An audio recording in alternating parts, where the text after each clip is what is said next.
GST council ने online gaming पर 28% tax लगाने का जो फैसला किया है, इस पर एक बड़ी राष्ट्रीय बहस छिड़ गई है। ऑनलाइन गेमिंग इंडस्ट्री ने बहुत सारे रिप्रेजेंटेशंस किए हैं, फाइनेंस मिनिस्ट्री के सामने, रेवेन्यू सेक्रेटरी के सामने, उनके साथ बैठकें भी हुई हैं और सरकार के अलग अलग विभागों की तरफ से भी कुछ प्रतिक्रियाएं आई हैं। इन सब पर बात करने के लिए मेरे साथ हैं भारत के रेवेन्यू सेक्रेटरी संजय मल्होत्रा।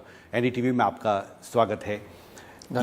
ये एक सवाल मुझे लगता है कि शायद आपके सामने सबसे अहम सवाल है कि बहुत सारे रिप्रेजेंटेशंस किए गए ऑनलाइन गेमिंग इंडस्ट्री की तरफ से। ये कहा गया इसका असर एफडीआई के फ्लो पर पड़ेगा, ये कहा गया कि एक इमर्जिंग सेक्टर है, बहुत सारी नौकरियां इसमें जा सकती हैं और सरकार को इस पर जीएसटी काउंसिल को नए सिरे से पुनर्विचार करना चाहिए। आपकी क्या राय, आप कैसे देखते हैं जो ये सवाल, ये चिंताएं ऑनलाइन गेमिंग इंडस्ट्री की तरफ से रखी गई आपके सामने? सबसे पहले मैं ये बताना चाहूँगा कि मुझे नहीं मालूम कि ये जो चिंता है क्या ये निश्चित रूप से एक राष्ट्रीय जो बहस, जैसा कि आपने कहा कि क्या ये एक उस प्रकार की राष्ट्रीय बहस है जिसमें सभी आम जो जनता है वो उससे जुड़ी है। क्योंकि हमारे पास में जो रिप्रेजेंटेशन आए हैं, केवल 3 रिप्रेजेंटेशन हमारे पास में गेमिंग इंडस्ट्री से, 3 या 4 रिप्रेजेंटेशन हमारे पास में आए होंगे। ये बात सही है कि माइटी ने भी इसके ऊपर में कुछ वक्तव्य दिए हैं। उनका रिप्रेजेंटेशन हालांकि हमारे पास में अभी नहीं आया है, लेकिन हाँ, ये बात सही है कि मीडिया में ये एक बहुत बड़ा मुद्दा निश्चित रूप से ये बन गया है। तो जहाँ तक मुद्दे की बात है, ये निर्णय जो है जीएसटी परिषद, जिसमें राष्ट्र के फाइनेंस मिनिस्टर और साथ ही साथ सभी प्रदेशों के फाइनेंस मिनिस्टर्स वो सदस्य रहते हैं, और ये निर्णय ऑनलाइन गेमिंग के ऊपर में 28% का टैक्स लगाने का और जीजीआर पे नहीं, फेस वैल्यू पे लगाने का 2 निर्णय लिए। वो दोनों ही निर्णय सर्वसम्मति से उन्होंने बहुत सोच विचार करके, क्योंकि इसके ऊपर में एक जीओएम बना था, एक ग्रुप ऑफ मिनिस्टर्स, जिसमें चीफ मिनिस्टर मेघालय उसके अध्यक्ष थे, और लगभग 2 वर्ष से उन्होंने विभिन्न स्टेक होल्डर्स के साथ में वार्ता की। उन्होंने ऑनलाइन गेमिंग इंडस्ट्री से भी वार्ता की, कैसीनो वालों से भी वार्ता की, और रेस हॉर्सिंग, चूँकि वो भी एक जीओएम में विषय था, उससे भी उन्होंने वार्ता की, उनसे बातचीत की, और उसके बाद में ही ये एक निर्णय पर आज कुछ दिन पूर्व जीएसटी काउंसिल इसमें सर्वसम्मति से पहुंचा है। इसमें गोवा के जो मंत्री हैं उनका एक बयान मीडिया में आया, कर्नाटक के एक मंत्री हैं उनका बयान इसमें आया, और इसमें यह कहा गया कि इस फैसले को कैसे लागू किया जाए, इस पर फिर से विचार करने की ज़रूरत है। ये बात गोवा सरकार और कर्नाटक सरकार के एक वरिष्ठ मंत्री की तरफ से आया। क्या जो टैक्स है वो एंट्री लेवल पे लगाया जाए, या फिर जो टैक्स है वो हर एक बेट पे लगाया जाए? इस पर क्या आपकी थिंकिंग है? ये एक अहम मुद्दा है। इसके ऊपर में चूँकि काउंसिल ने केवल यही कहा है कि जीजीआर पे नहीं लगेगा, फेस वैल्यू पे लगेगा, तो वो फेस वैल्यू किस प्रकार से उसका निर्धारण किया जाए, उसके लिए हमारी काउंसिल ने एक लॉ कमेटी, एक स्थायी कमेटी एक बनाई हुई है। एक लॉ कमेटी है और एक फिटमेंट कमेटी है, जो कि अधिकारियों की समिति है, जिसमें स्टेट के, राज्य के और केंद्र के दोनों के अधिकारी इसमें सम्मिलित हैं।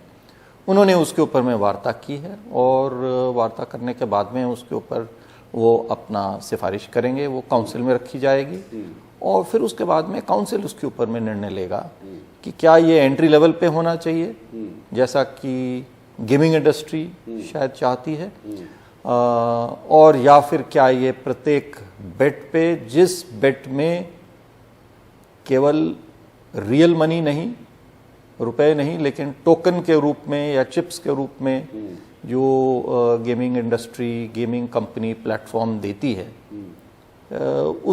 उसको यूज़ करने पे भी क्या टैक्स लगना चाहिए या नहीं लगना चाहिए, उसके ऊपर में काउंसिल अपना निर्णय करेगी।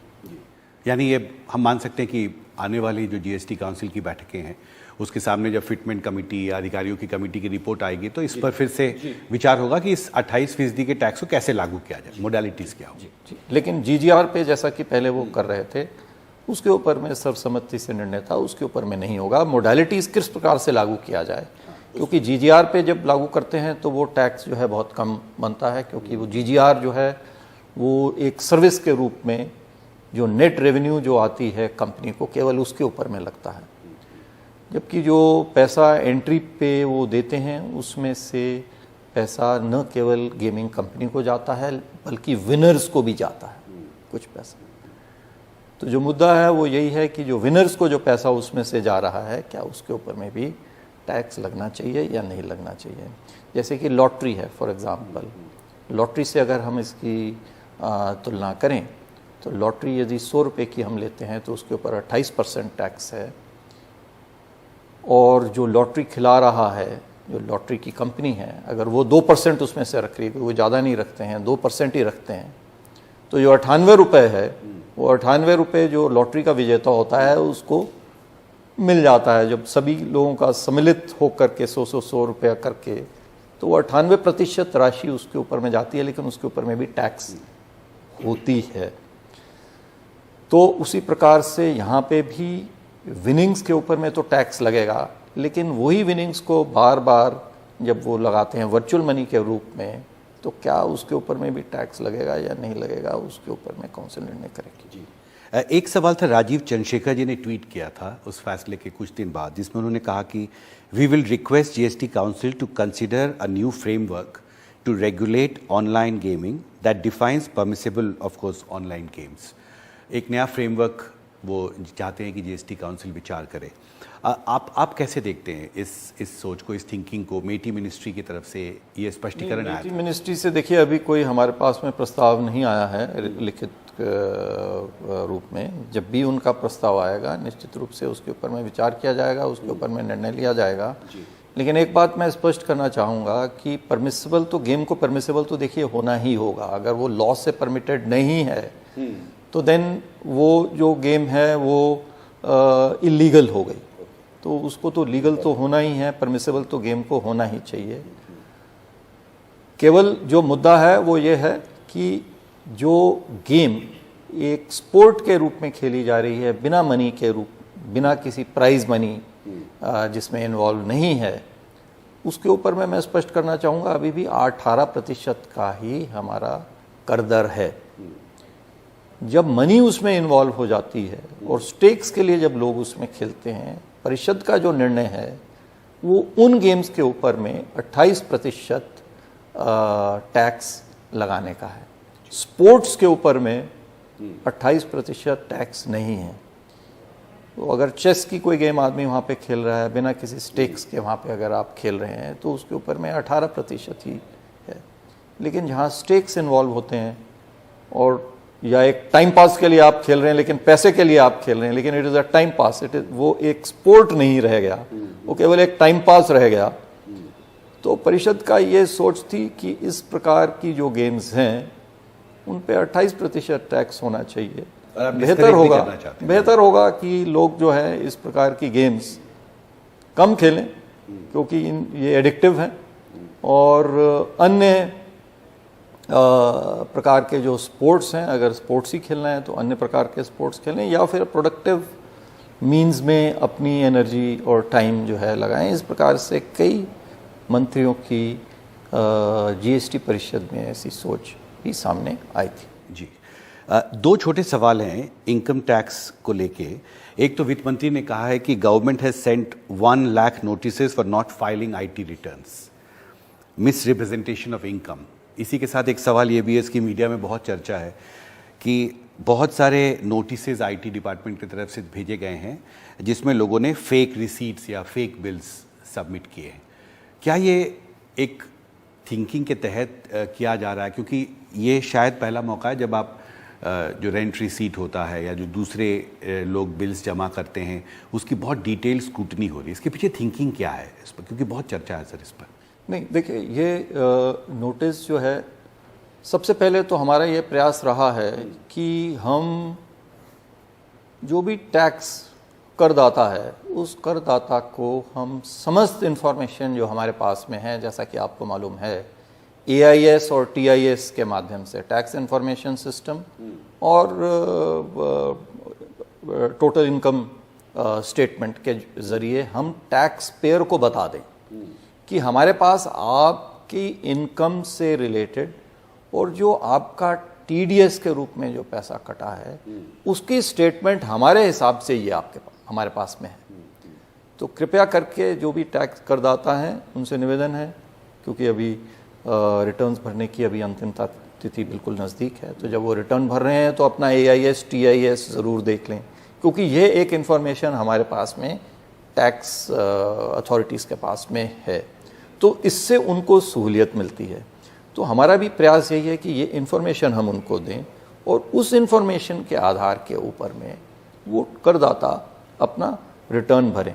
लेकिन उसके बावजूद भी यदि वो उसमें नहीं भरते हैं, कोई इनकम अपनी नहीं दिखाते हैं, जो हमें लगता है कि वो इनकम है जो उन्होंने नहीं दी है, तो हम उनको नोटिस देते हैं, उनको हम दूसरी अपॉर्चुनिटी देते हैं। पहली अपॉर्चुनिटी तो हम उनको रिटर्न भरते समय देते हैं, दूसरी अपॉर्चुनिटी हम उनको देते हैं कि हो सकता है हमारे पास में कुछ गलत इन्फॉर्मेशन हो, ये इनकम ना हो, ये कुछ और रिसीट आपकी प्राप्त हुई हो जो कि गलत रिपोर्ट हो गई है, तो उसके बारे में आप क्या कहना चाहते हैं। तो ये नोटिस उनको दिए जाते हैं, उसका वो जवाब देंगे, तो उसके बेसिस पे जैसा कि फाइनेंस मिनिस्टर ने भी कहा कि उनको हम त्वरित गति से उनका हम निपटारा करेंगे ताकि उसमें एक फाइनलिटी जल्दी से जल्दी आ सके।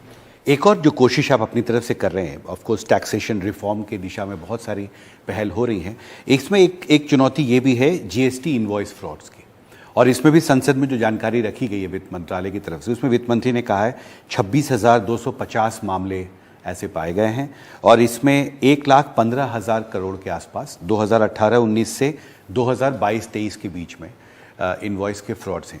ये कितना बड़ा चैलेंज है आपके लिए? क्या आप, जब आपको पता है कि इतने लोग GST से बचने की, इवेट करने की कोशिश कर रहे हैं, तो आप उनकी पहचान कर पाए हैं? कितना आप रिकवर कर पाए हैं अभी तक?